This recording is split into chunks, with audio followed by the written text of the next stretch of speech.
अस्सलाम वालेकुम। News on की तरफ से और एंकर पर्सन वकास जावेद की तरफ से आपको जश्न आज़ादी मुबारक हो। आज़ादी की कदर कीजिए, क्योंकि जिन लोगों को आज़ादी अभी तक नहीं मिली, आप कश्मीर के लोगों को देखें, आप फ़लस्तीन के लोगों को देखें, आप उनसे जब आज़ादी की कदर जानेंगे तो वो आपको बताएंगे आज़ादी है क्या।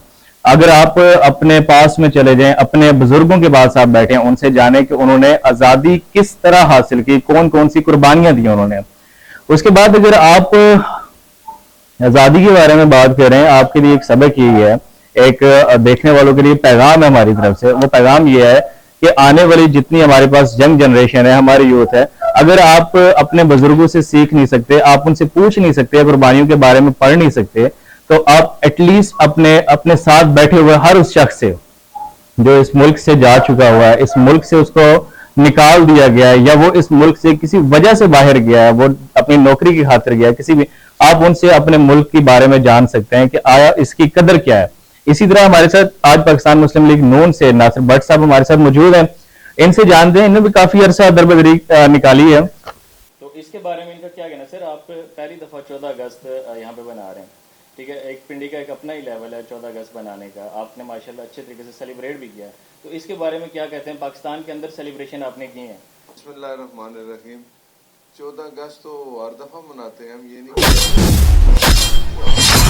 क्योंकि मेरे ऊपर एक सियासी इतने मुकदमा थे, मैं बाहर था, मैं आ गया हूँ, और इसलिए मैंने 14 अगस्त यहाँ बड़े पुरजोश तरीके से मनाई, क्योंकि ये एक आज़ादी का दिन है। आपको पता है 78 साल हो गए हमें पाकिस्तान को आज़ाद हुए, लेकिन ऐसे कुछ हालात हैं कि नज़र आते हैं कि हम ये 14 अगस्त मनाते इसलिए कि हमारे यंग जनरेशन जो नए लोग आ रहे हैं, जो बच्चे पैदा हुए हैं, बड़े हो गए, तो उनको भी पता चले कि आज़ादी कितना एक अल्लाह ताला की नेमत है और इसकी कदर करनी चाहिए। दूसरा, मैं यहाँ तो आ गया हूँ, मेरे ऊपर सियासी मुकदमात भी थे, और अब माशाल्लाह मैं अपने शहर रावलपिंडी में हूँ, और 14 अगस्त भी मनाई है, और खुशी का हर दिन आ रहा है। क्यों कि आपको पता है मुस्लिम लीग नून का मैं एक मियां नवाज शरीफ साहब का सिपाही हूँ। उनके साथ जो कुछ हुआ है 2018 में पाकिस्तान में, जो इलेक्शन के नाम पे वोट चोरी हुआ, और वोट चोरी करके एक ऐसे शख्स को वज़ीर-ए-आज़म बनाया गया जो इस काबिल नहीं था, जिसका सबूत आज सब आपके सामने है। इस वक्त वो जेल में है। और चलता पाकिस्तान 2014 का जब मियां नवाज शरीफ वज़ीर-ए-आज़म थे तो मुल्क तरक्की की तरफ जा रहा था, लेकिन कुछ लोग, जिसमें फैज़ बाजवा, साकिब निसार, ऐसे लोग शामिल थे, जिन्होंने ये एक रजीम थी जिसने पाकिस्तान की आज़ादत की है। और वो 4 साल इमरान नियाज़ी का दौर, जिसमें आप देख सकते हैं कि मुल्क को वो कहाँ तक पहुँचा गया। सर फिर आपने भी रजीम के बारे में बात की है, तो रजीम चेंज के बारे में इमरान खान साहब भी कहते हैं कि हमारी गवर्नमेंट को रजीम चेंज ऑपरेशन से गिराया गया, तो उसके बारे में आप क्या कहें? आप देखें, उसको जो हटाया गया है एक जमहूरी तरीका है, वोट के ज़रिए पार्लियामेंट में जो पार्लियामेंट में जो लोग थे, जो MLA थे, जमातें थी, उन्होंने उसके ख़िलाफ़ वोट दिया, और एक जमहूरी तरीके से वो हटा के वज़ीर-ए-आज़म शहबाज शरीफ साहब बने थे। PDM की एक पूरी PDM बनी थी, उसने ये फैसला कर लिया कि इसके हक़ में वोट नहीं देना, इसके ख़िलाफ़ वोट देना है। अगर ये और ज़्यादा कुछ अर्सा पाकिस्तान में मुसल्लत रहता तो पाकिस्तान डिफ़ॉल्ट हो जाता। आपने देखा कि नवाज शरीफ ने अपनी जो नारा था ना वो वोट को इज्जत दो, उसको कुर्बान कर दिया। पाकिस्तान में लोगों को पता था कि ये इमरान नियाज़ी अगर वो कुछ अर्सा रहा तो पाकिस्तान डिफ़ॉल्ट हो जाएगा। खुदा न खास्ता ऐसा नहीं हुआ, अल्लाह ताला ने बचा लिया पाकिस्तान को। 16 महीने की जितनी कारकर्दगी, मैं सिर्फ ये बात कहूँगा कि अगर ये उसको हटाया ना जाता तो आप पाकिस्तान डिफ़ॉल्ट हो चुका। सर आपने पिंडी में इस दफ़ा 14 अगस्त बनाई है, पहले आप लंदन में बनाते थे, तो आपने अपने कायद के साथ बेवफाई नहीं की इस दफ़ा? देखिए, मेरा कायद आ रहा है, अगली 14 अगस्त हमने इकट्ठे हुए यहाँ मनानी है इंशाअल्लाह ताला। सर लेकिन और एक सवाल और है आपसे, आपने तो फहद भाई के इंटरव्यू में कहा था कि इस 14 अगस्त को नवाज शरीफ साहब पाकिस्तान आ रहे हैं, तो देखिए वो ये क्या तारीख पे तारीख है क्या? देखिए देखिए मैं बताऊं आपको कि मियां नवाज शरीफ की तो ये ख्वाहिश है कि मैं सुबह का नाश्ता भी अपने मुल्क पाकिस्तान में करूं, लेकिन पाकिस्तान में जो कुछ उस रजीम ने मियां नवाज शरीफ के साथ किया, उनकी सेहत की जो हालत थी आपके सामने है। ये लोग मियां नवाज शरीफ साहब को इस हालत तक पहुंचा के थे कि उनकी ज़िंदगी का बचना मुश्किल हो गया था। फिर ये लोग खौफ से इन्होंने इनको बाहर भेज दिया। उस वक्त उनकी वो डॉक्टर थी, मिनिस्टर थी हेल्थ की, उसने भी कहा, आके टीवी पे बयान दिया कि अगर मियां नवाज शरीफ को हम बाहर ना भेजते तो हमारे साथ हमें उसको बचाना मुश्किल हो गया था, हमारे पास कोई इलाज नहीं था। तो मियां नवाज शरीफ बाहर गए, अल्लाह ताला ने उनकी ज़िंदगी बचाई, उनका इलाज होता रहा, मैं भी वहाँ मौजूद होता था, हॉस्पिटल में वो जाते थे। लेकिन फिर ये भी मैं आज एक बात बताऊं कि जब वहाँ टेस्ट हुए तो उसमें ये आया कि मियां नवाज शरीफ को यहाँ कुछ दिया गया, खाने में ऐसी चीज़ें थी कि उनके प्लेटलेट्स गिरते रहे, और अल्लाह ताला ने उनको बचा लिया। अब दुआ करें कि वो बहुत जल्द, अब तारीख पे तारीख कह रहे हैं, ये अगला महीना जो है इंशाल्लाह मियां नवाज शरीफ पाकिस्तान होंगे, इलेक्शन होगा और उसकी क़यादत मुस्लिम लीग नून की क़यादत नवाज शरीफ करें। सर आप पे जिस तरह नवाज शरीफ साहब ने ट्रस्ट किया, आपको एक ऐसे हल्के में उतारा गया है जो कि पीटीआई के लिए रीढ़ की हड्डी मानी जाती है, तो अब इलेक्शन की तैयारी भी आप हम देख रहे हैं, कल रात को भी आपने काफ़ी एडवर्टाइजमेंट की आपकी तरफ से, आपकी टीम जो है वो बहुत वर्क कर रही है आपके लिए। तो आप मुझे एक बताएं कि आपको अभी जिस हल्के में जा रहे हैं, एक तो देखने वालों को ये बताएं कि वो हल्का कौन सा है, और आपके जो मुखालिफ पीटीआई साइड से या किसी भी जमात से जो आप उम्मीदवार हैं वो कौन कौन है, वो उसके बारे में। देखिए, मैं पिंडी में आ गया हूँ। मुझे जब ये पंजाब असम्बली तहलील हुई थी तो उस वक्त इलेक्शन कमीशन ने अनाउंस कर दिया कि फ़लाँ डेट को कागज़ जमा कराएं, आखिरी तारीख है, उसके बाद इलेक्शन का वो उन्होंने ऐलान कर दिया था।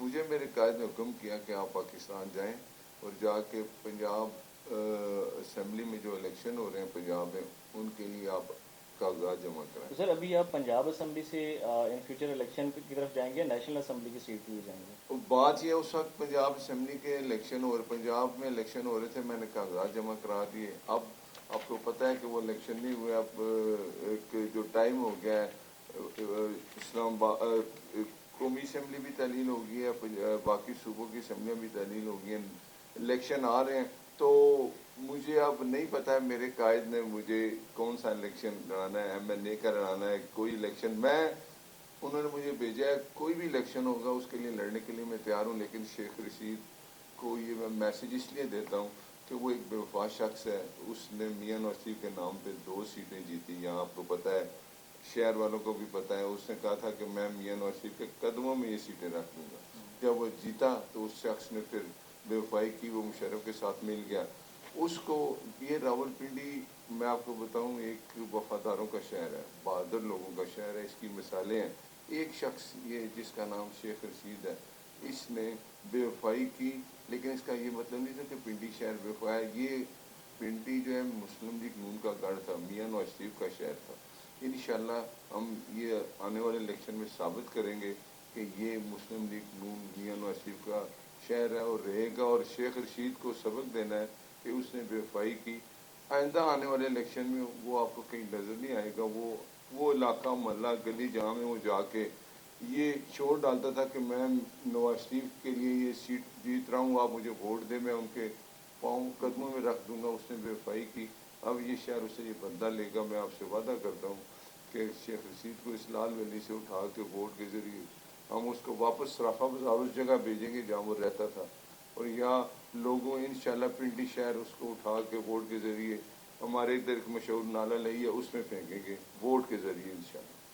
सर हम इलेक्शन की बात कर रहे हैं, वोट की बात कर रहे हैं, तो क्या आपको लगता है वैसे जो गवर्नमेंट है हमारी अबूरी हुकूमत तो इस टाइम आ चुकी हुई है, काकड़ साहब आ चुके हुए हैं, लेकिन क्या आपको लगता है कि वक्त पर इलेक्शन होंगे। इंशाल्लाह ताला इलेक्शन वक्त पर होंगे। लेकिन आपको पता है कि ये जो मरदमशुमारी का हुआ है कि कराची में MKM ने भी ये कहा था, तहफ़्फ़ुज़ात थे कि दोबारा मरदमशुमारी की जाए, और जो हमारी तादाद है वो कम बताई जाती है, सीटें और बढ़ जाएंगी। तो ये फ़ैसला हो गया है कि अब मरदमशुमारी होगी। उसमें अगर 3 महीने हैं तो 90 दिन है, ज़्यादा से ज़्यादा 4 महीने हो जाएंगे, 4.5 महीने, इससे ज़्यादा टाइम नहीं होगा। इंशाल्लाह इलेक्शन होगा और अब जमहूरियत होगी। ये 2018 वाला इलेक्शन नहीं होगा कि वोट चोरी करके ऐसे बंदे को वज़ीर-ए-आज़म बनाया गया था। अब इलेक्शन टाइम पे होगा और आवाम जिसको वोट देगी वो कामयाब होगा, वो वज़ीर-ए-आज़म बनेगा। मुझे यकीन है कि मेरा कायद जब पाकिस्तान में आएगा तो लोग वोट देके उनको वज़ीर-ए-आज़म चौथी दफ़ा बनाएंगे इंशाल्लाह। लेकिन सर हमारे आइन के अंदर तो लिखा हुआ है कि 90 दिन के अंदर इलेक्शन होने चाहिए, लेकिन अगर हमारे इलेक्शन इससे आगे निकल जाते हैं, 4 महीनों में होते हैं, 5 महीने में होते हैं, तो क्या वो आइन की खिलाफ वर्जी नहीं होगी? नहीं, वो देखे ना, ये मरदमशुमारी, अब इलेक्शन कमीशन ही फैसला करेगा कि इलेक्शन कब होना है। अगर मरदमशुमारी हो रही है तो अब अबूरी हुकूमत भी नहीं फैसला करे कि इलेक्शन कब होना है। इलेक्शन होने की तारीख देने का काम सिर्फ इलेक्शन कमीशन का है। वो मेरा ख्याल है कि मरदमशुमारी में उनको चाहिए 120 दिन और अगर वो महीना डेढ़ इलेक्शन लेट हो जाता है तो वो एक जमहूरी तरीका है। इलेक्शन कमीशन ने ही फैसला करना है कि इलेक्शन कब हो। सर आप इलेक्शन में जा रहे हैं, मुझे ये बता दें कि आप कोई सीट एडजस्टमेंट की तरफ जा रहे हैं या पीडीएम जो है वो टोटल एक अगेंस्ट पार्टी के अगेंस्ट जाएगी? नहीं, पीडीएम तो ठीक है, जमातें थी इकट्ठी, ये फैसला हो चुका है, मियां नवाज शरीफ ने फैसला किया है कि हर जमात अपना इलेक्शन लड़ेगी। लेकिन ये बात ज़रूर है कि मियां नवाज शरीफ साहब ने कहा था कि जो भी अगर मुस्लिम लीग नून ज़्यादा सीटें हासिल करती है तो ज़ाहिर है उनका हक है वो वज़ीर-ए-आज़म बने। लेकिन उन्होंने कहा था कि बाकी पीडीएम की जमातें वो भी अवाम में जाएंगी, इलेक्शन लड़ेंगी। अगर कोई छोटी जमात 4 सीटें जीतती है, कुछ 6 सीटें जीतती है, उनको भी साथ एडजस्ट करके, क्योंकि पाकिस्तान के जो मसाइल हैं वो एक जमात हल नहीं कर सकती। इसलिए उन्होंने कहा था कि उनको हिस्सा बकदर जुस्सा आपको पता है साथ शामिल किया जाएगा और इकट्ठी जितनी जमातें पीडीएम की अगर वो 5-5, 4-4, 10 कोई जितनी भी सीटें लेती हैं तो उसके मुताबिक उनको एडजस्ट किया जाएगा। और ये जो हुकूमत बनेगी, अगर इंशाअल्लाह ताला मुझे यकीन है कि अगर मुस्लिम लीग नून ने ज़्यादा सीटें हासिल की तो वज़ीर-ए-आज़म मियां नवाज शरीफ होंगे और बाकी जमातों को भी उनके मुताबिक हिस्सा देके तो एक पीडीएम तो नहीं लेकिन एक ऐसी कोलिशन बनेगी कि सब जमातें इकट्ठी होकर इस पाकिस्तान को मुश्किल से निकालेंगी। सर सियासत में आप आ गए हैं तो सियासत में हर एक बंदे का कोई ना कोई ऑपोजिट बंदा होता है जिसके उसका ख्वाब होता है कि इसके अगेंस्ट मैं अपना इलेक्शन लड़ूं। तो आप अपना हरीफ किसको मानते हैं, किसको आप चित करना चाह रहे हैं सर? देखें, मैं तो अपना रीफ तो मैं ऐसी बात नहीं करूंगा। मुझे तो मेरे कायद जो हुक्म करेंगे कि किस जगह इलेक्शन लड़ना है मैं उसके लिए तैयार हूँ। पिंडी शहर मुस्लिम लीग नून का गढ़ है। ये ज़रूर है कि मेरी ख्वाहिश है कि ये दोबारा मुस्लिम लीग नून का गढ़ बनेगा और रावलपिंडी शहर की हर सीट पे मुस्लिम लीग नून का जो उम्मीदवार है वो कामयाब होगा। मुझे जो हुक्म होगा, अगर मुझे एमएनए के लिए कहा जाएगा या एमपी के लिए कहा गया, किसी सीट के लिए कहा जाएगा, मैं उसके लिए तैयार हूँ। अब मेरे कायद ने फैसला करना है कि मैंने कौन सा इलेक्शन। तो सर आपके कायद ने तो पाकिस्तान में आकर फैसला करना है या लंदन से ही उन्हें फैसला करना, और आप कब जा रहे हैं उनको लेने के लिए? नहीं, देखें, मियां नवाज शरीफ साहब आ रहे हैं, वो इलेक्शन भी लड़ेंगे यहाँ। उनके खिलाफ जो आपको पता है ये न्यायालय का एक केस था कि उनको बेटे से तनख्वाह ना लेने पे फॉर लाइफ के लिए उनको डिस्क्वालीफाई कर दिया गया था। फिर एक बिल पास हो गया, आपको पता है कि अब कोई भी 5 साल से ज़्यादा न्यायालय नहीं होगी। तो मियां साहब के तो 6 साल हो चुके हैं।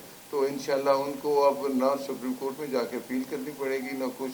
तो जब आएंगे तो एक जो केस यहाँ लगा हुआ है, वो जो जज बशीर का उन्होंने सजा दी थी, उसमें मरीम साहबा को ऑलरेडी हाई कोर्ट से बरी कर दिया गया, कैप्टन सफदर साहब को बरी कर दिया गया। मियां नवाज शरीफ जब आएंगे वो भी पेश होंगे, वो कानून के तकाजे पूरे करेंगे और इंशाल्लाह उसके बाद वो इलेक्शन में जाएंगे। और मुझे यकीन है कि मियां नवाज शरीफ साहब चौथी दफ़ा वज़ीर-ए-आज़म बने। सर आज़ादी सहाफ़त के बारे में आपका क्या ख्याल है, क्योंकि हमारे सहाफ़ियों पे जो जुल्म और यहाँ पर ज़्यादतियाँ की जा रही हैं, हमारे बहुत सारे जर्नलिस्ट हैं जो मुल्क छोड़ के यहाँ से चले गए। तो एक आवाज़ को दबाने के लिए मुस्लिम लीग नून की गवर्नमेंट पे ये इल्ज़ाम है कि उन्होंने एक आवाज़ को दबाया है। तो इसके बारे में आप क्या कहेंगे? आप देखें, ये अगर आप देख रहे हैं अभी तो साफियों के लिए बड़ा एक हुआ है कि उनकी तनख्वाहें उन मालकान को हुक्म हुआ कि अपने टाइम पे दे दें। ये तो आपके लिए एक बहुत। दूसरी बात मैं ये कह रहा था कि अल्लाह करे ये हो जाता कि टीवी पे बैठ के झूठ बोलना, इल्ज़ामात लगाना, ये कितना आसान है इस मुल्क में। मैं जिस मुल्क में रह रहा था लंदन में, वो आपके सामने एक मिसाल है कि मेरे खिलाफ भी झूठ बोलेंगे। यहाँ तो मैं कुछ नहीं कर सका। लंदन में जिस टीवी ने मेरे खिलाफ झूठे इल्ज़ामात लगाए उनको मैं कोर्ट में लेके गया। 5 टीवी थे, 500 टीवी ने माफ़ी भी मांगी और मुझे जुर्माना भी अदा किया। और एक टीवी चैनल था जो समा उस वक्त जिसके उसका मालिक कोई और था, उन्होंने कोर्ट में केस मेरे साथ 3 दिन हेयरिंग हुई, 3 दिन केस वहाँ चलता रहा। उसके बाद जज ने फैसला किया कि नासिर भट्ट जो कह रहा है वो बिल्कुल ठीक है। जज अरशद मलिक ने जो कुछ भी कहा कि मैंने सज़ा कैसे दी, وہ بالکل وہ اس کو انڈر پریشر کیا گیا ہے. ایک ویڈیو اس کو دکھائی گئی, اس کو دیکھ کے اور اس کو پریشان ہو کے اس نے مجھے بھی اس کی جو ویڈیو چل رہی تھی اس میں کہا تھا, جو مریم صاحبہ نے چلائی تھی, کہ مجھے ایک ایسی ویڈیو دکھائی گئی جو میں دیکھ کے تو پریشان ہو گیا, میرا دل کر رہا تھا میں خودکشی کر لوں. تو میں پوچھا وہ کون سی ویڈیو تھی؟ تو اس نے کہا تھا وہ میری ایک ایسی ویڈیو تھی, نازیبہ ویڈیو, جو انہوں نے پتہ نہیں کہاں سے حاصل کر لی, اور مجھے کہا کہ بھائی آپ نے جج میاں نواز شریف کو سزا دینی ہے. لیکن سر وہ ویڈیو بنانے والے کون تھے؟ اگر ویڈیو دکھائی گئی ہے تو ویڈیو بنانے والے بھی تو ہوں گے, وہ کون وہ اس وقت 2002 کی بات تھی جب یہ جج صاحب کسی جگہ ملتان میں تھے. وہ جس نے ویڈیو بنائی تھی, مجھے تو یہ نہیں پتا وہ ویڈیو کنہوں نے بنائی تھی, لیکن وہ ویڈیو ان لوگوں کے پاس آ گئی اور انہوں نے وہ ویڈیو دکھائی کہ اگر آپ نے ہماری مرضی نہ کی, ہماری مرضی کے مطابق نواز شریف کو سزا نہ دی, تو آپ کی ویڈیو یہ پھر آپ دنیا دیکھے گی, وائرل کر دی جائے گی. اس خوف سے انہوں نے سزا دی. پھر انہوں نے مجھے یہ کہا کہ میں نے جو سزا دی تھی وہ میں نے سزا دینی نہیں تھی, اس وجہ سے میں نے یہ سزا دی. خیر وہ میں کورٹ میں کیس جیتا, اور جج نے کہا کہ جو ناصر بٹ نے ویڈیو بنائی تھی سچی بات سامنے لانے کے لیے بنائی تھی, ویڈیو بنانا کوئی جرم نہیں ہے, ویڈیو بنائی تھی. اور ناصر بٹ نے جو کہا وہ ٹھیک ہے. جج ارشد ملک کو جو دیکھیں آپ, جج ارشد ملک صاحب کی نوکری چلی گئی, ان کو نکال دیا گیا, لیکن نواز شریف کے خلاف جو جھوٹا فیصلہ ہوا تھا اس کا آج تک فیصلہ نہیں ہوا. میں تو ابھی بھی یہ آپ کے سامنے کورٹ سے ریکویسٹ کر رہا ہوں, میرا پنڈ اسلام آباد ہائی کورٹ میں کیس پڑا ہوا ہے, تو اس کو نکال دیں. آپ دیکھیں گے کہ وہ اس کی میں نے فرانزک بھی کرائی تھی لنڈن سے, اور یہاں وہ جج آصف سعید کھوسہ صاحب تھے چیف جسٹس, انہوں نے کہا تھا ویڈیو بنانے والا آ جائے, وہ کدھر ہے, وہ آ جائے, وہ آئے گا تو اس کا ہوگا. تو میں آ گیا ہوں, تو اب وہ کیس کھولا جائے, اور میاں نواز شریف صاحب کو جو جھوٹی سزا دی گئی تھی, مجھے یقین ہے کہ وہ پہلی ہیئرنگ میں ختم ہو جائے گی. اگر میں غلط ہوں تو مجھے آپ اڈیالہ جیل بھیج دیں, لیکن وہ کیس تو کھول دیں. سر آپ پہ پہلے بھی ایک الزام ہے کہ 1995 میں آپ نے 3 مرڈر کروائے تھے, اس کے بعد آپ ملک سے دربدر ہو گئے, لیکن آپ جب لندن میں تھے تو آپ کی لندن میں رہتے ہوئے آپ پہ ایک اور الزام لگایا گیا. کیا یہ حقیقت ہے کہ ارشد شریف شہید کے مرڈر میں آپ کا ہاتھ تھا؟ دیکھیں آپ نے کیا بات کی, اللہ اس کو جنت دے, مجھے اس کی فیملی سے بڑا ایک ہمدردی ہے. دیکھیں میں لنڈن میں بیٹھا ہوں, اور وہ ارشد شریف صاحب تو یہاں سے میں نے دبئی گئے, دبئی سے کہ وہ کینیا چلیں گے. میں تو زندگی میں کینیا کبھی گیا ہی نہیں, کبھی مجھے پتہ ہی, کبھی میں نے کینیا کا چکر بھی نہیں لگایا. وہاں ایک ادھر تھے وہ اپنا ایک ریٹائرڈ جنرل صاحب شیخ امجد شیخ صاحب, انہوں نے میرے خلاف ایک اس طرح کا الزام لگایا تھا.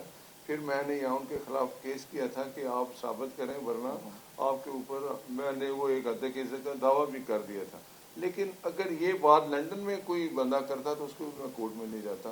مجھے ان سے بڑی ہمدردی ہے, اللہ ان کو جنت دے, اور جنہوں نے یہ کام کیا اللہ ان کو سزا دے. میرے لیے تو وہ بڑے اچھے بندے تھے, میری ان سے ایسی کوئی بات ہی نہیں تھی. آئی ڈونٹ نو کہ ایسا کیوں انہوں نے کیا, لیکن یہ انہوں نے ایک بات کی, اس کے بعد میرا خیال ہے جب میں نے کیس کیا تو پھر خاموش ہو گیا.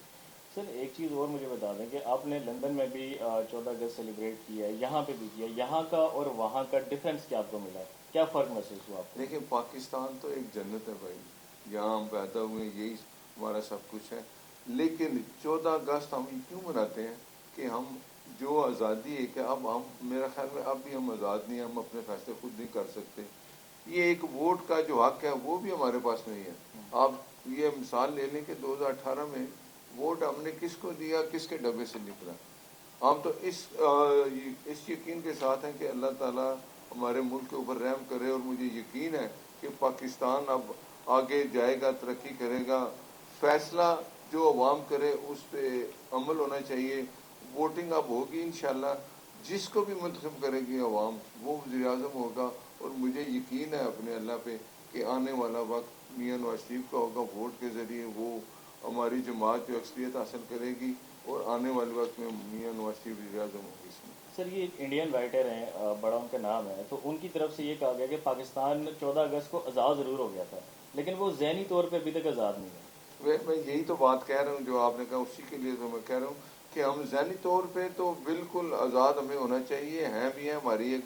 لیکن ایک بات یاد رکھیں کہ ہم لوگ اب ایک نیوکلیر پاور ہے. پاکستان مسلم ممالک میں ایک پاکستان جو نیوکلیر پاور ہے.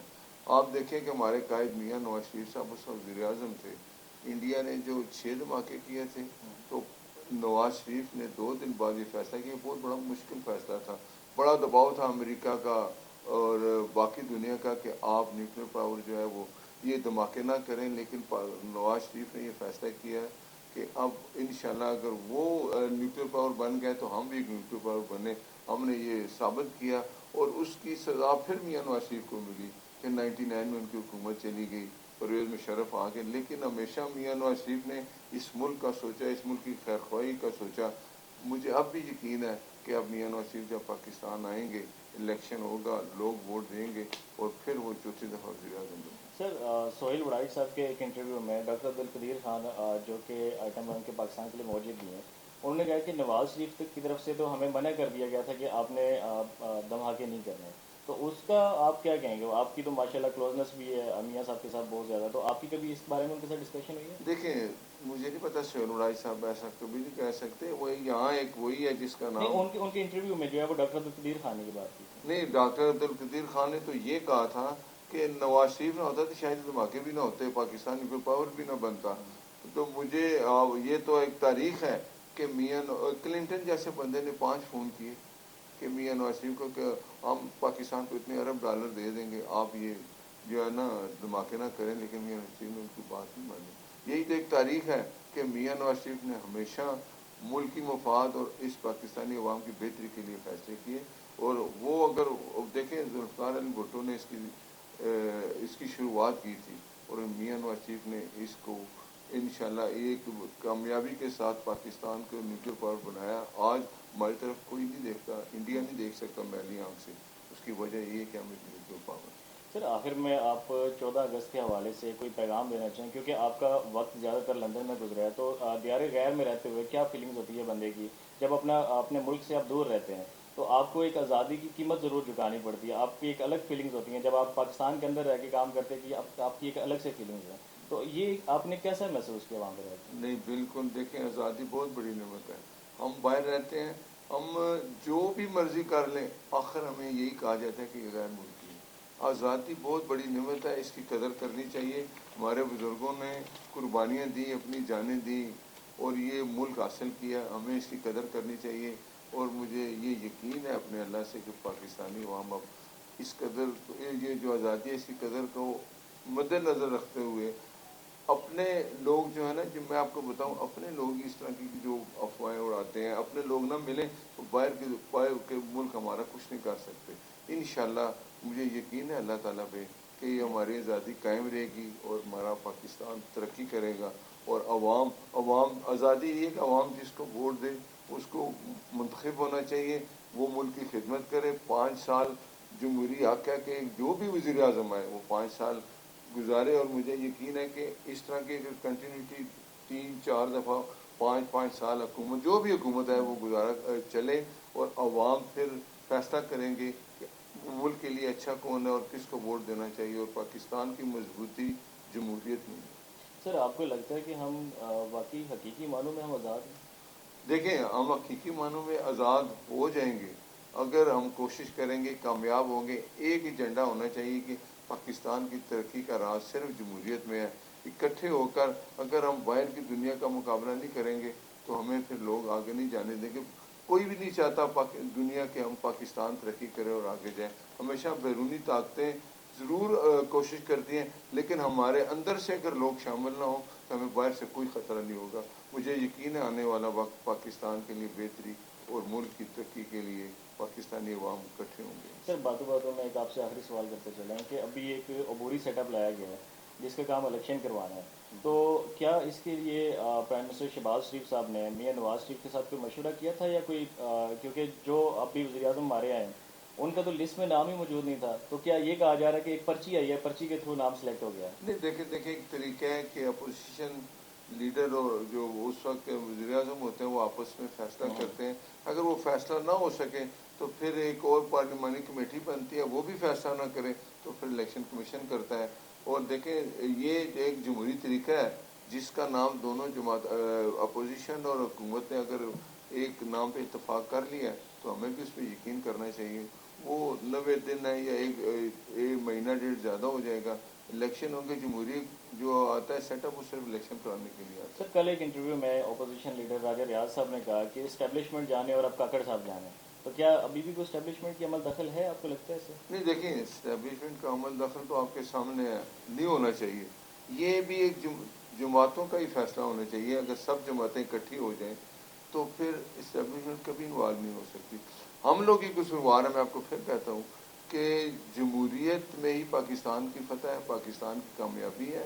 अगर कोई भी वज़ीर-ए-आज़म मुंतखब होता है, वो 5 साल काम करके अवाम में जाता है, अवाम में अपनी कारकर्दगी दिखाता है, तो दोबारा वोट हासिल करेगा। नहीं तो अवाम उसको रिजेक्ट करके दूसरे आने वाले बंदे को वोट देकर कामयाब करेंगी। यही होगा। इस्टेब्लिशमेंट अगर इन्वॉल्व होती है तो इसमें भी सियासी जमातों का कसूर है। अगर वो इकट्ठी हो जाएं और ये फैसला कर लें कि अवाम के वोट से ही मुंतखब होंगे और अवाम के वोट से ही वो रिजेक्ट होंगे, तो फिर उनको इस्टेब्लिशमेंट कभी भी इन्वॉल्व नहीं हो सकती। हम सियासी जमातों में ही लोग होते हैं, ऐसी काली बेड़े होती हैं जो उनके साथ मिल जाते हैं, तो फिर इस तरह की इस्टेब्लिशमेंट की यानी इन्वॉल्वमेंट आपको लगता है कि इस्टेब्लिशमेंट का कहीं ना कहीं अमल दखल है?